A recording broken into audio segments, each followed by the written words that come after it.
Audio Jungle. Assalamualaikum warahmatullahi wabarakatuh. Perkenalkan, nama saya Muhammad Guntoro dari jurusan D3 Farmasi Poltekkes Kemenkes Tasikmalaya tingkat 1 kelas B. Di sini saya akan mempresentasikan mengenai makalah yang telah saya buat, yaitu dengan judul Perkembangan Farmasi di Indonesia. Sebelum itu, saya akan memberikan kata pengantar. Puji syukur kehadirat Allah Subhanahu wa Ta'ala yang telah memberikan rahmat dan anugerahnya sehingga saya dapat menyelesaikan tugas makalah ini. Tujuan penyusunan makalah ini yaitu untuk menyelesaikan tugas mata kuliah Bahasa Indonesia dengan judul yaitu Perkembangan Farmasi di Indonesia.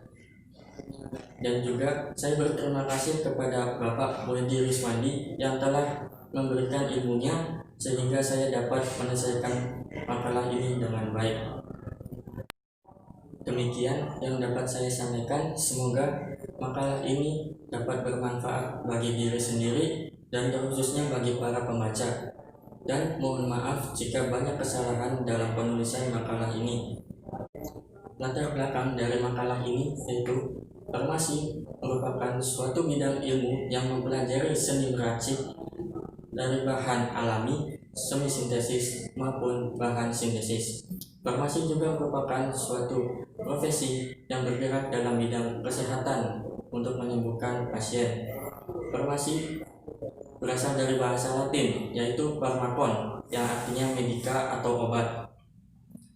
Dari pernyataan-pernyataan tersebut dapat disimpulkan bahwa farmasi adalah suatu profesi yang bergerak dalam bidang kesehatan dengan kerjanya yaitu menyediakan bahan obat, meracik obat, analisa obat, dan pendistribusian obat.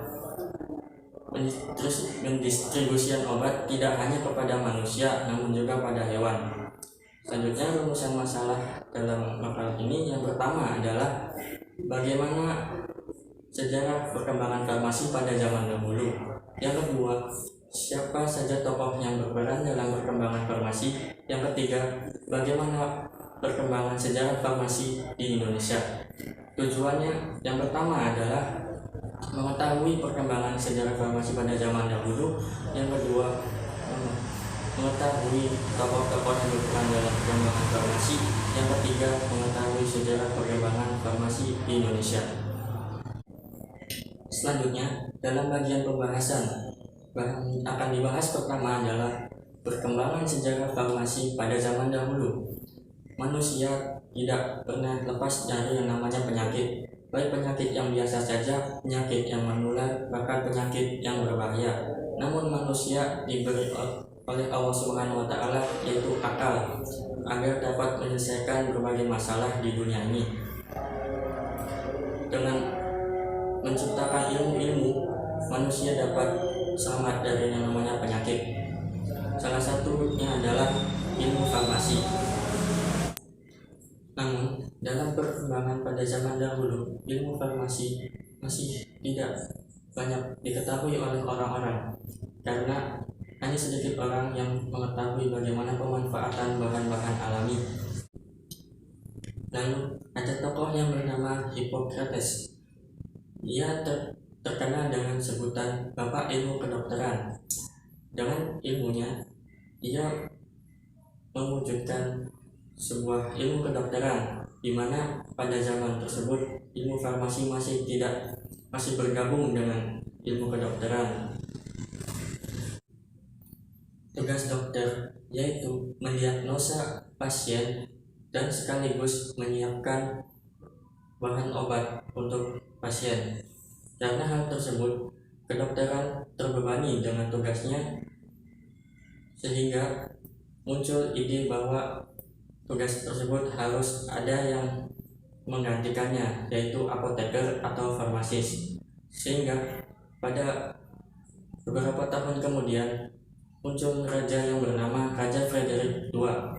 Raja tersebut mengeluarkan maklumat yang bernama Tu Sicilies Maklumat tersebut berisi membagi dua peran antara peran kedokteran dengan peran apoteker atau farmasis, yaitu kedokteran kini hanya mendiagnosa penyakit pada pasien dan tugas pembuatan obat diserahkan kepada apoteker. Setelah itu, farmasi terus berkembang dan berkembang dengan berbagai penelitian dan mulai bermunculan tokoh-tokoh yang berperan dalam perkembangan farmasi. Kemudian, pada abad ke-18 dan ke-19 muncul dua tokoh yang berperan dalam penelitian farmasi, yaitu Joseph Pelletier dan Friedrich Schärtner. Mereka adalah dua tokoh yang disegani pada kala itu. Mereka memberikan konsep kepada para farmasis yang lain agar menciptakan obat atas dasar kemurnian dan secara seragam dan dilakukan dengan cara yang baik. Lalu kemudian pada abad ke-20, yaitu di Inggris, perkembangan farmasi dibagi menjadi beberapa periode.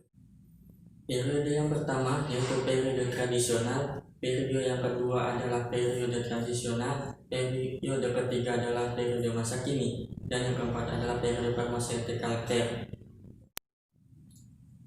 Peran farmasi pada masa tradisional yaitu masihlah sederhana. Farmasi berperan dalam penyediaan obat, peracikan obat, dan pendistribusian obat. Lalu pada masa itu terjadinya perkembangan pada bidang industri yang membuat munculnya pabrik-pabrik dan alat berteknologi tinggi, sehingga pembuatan obat kini tidak lagi banyak digunakan oleh manusia secara langsung, namun digantikan oleh mesin. Tugas apoteker atau farmasis pada masa itu berubah, yang tadinya membuat secara langsung kini menjadi hanya sebatas pengawas. Hal ini membuat terjadinya penyempitan pekerjaan pada farmasi. Lalu dilanjutkan pada periode transisional. Pada periode ini, farmasi mengalami banyak kendala dari berbagai aspek. Salah satu aspeknya adalah aspek ekonomi. Pada aspek ekonomi, farmasi terkendala dengan harga bahan baku yang mahal dan juga terkendala dengan mahalnya alat-alat canggih yang digunakan pada masa itu.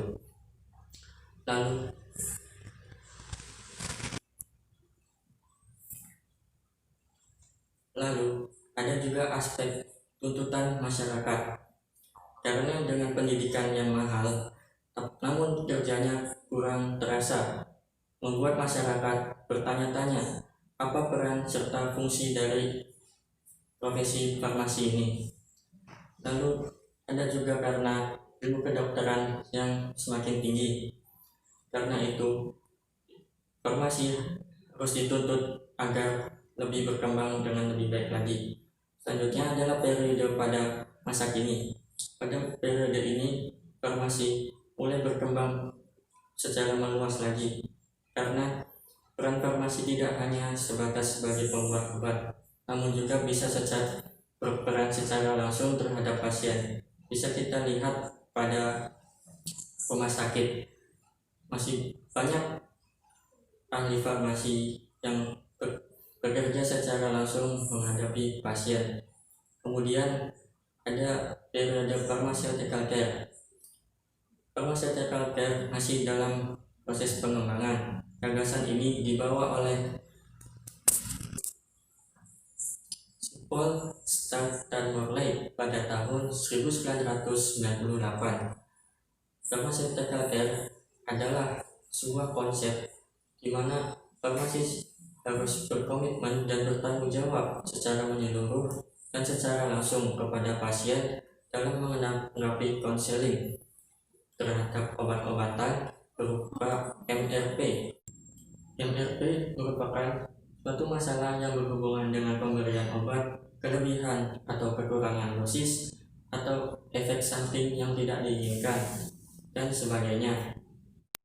Selanjutnya yaitu tokoh-tokoh yang berperan dalam perkembangan farmasi. Yang pertama yaitu Hippocrates.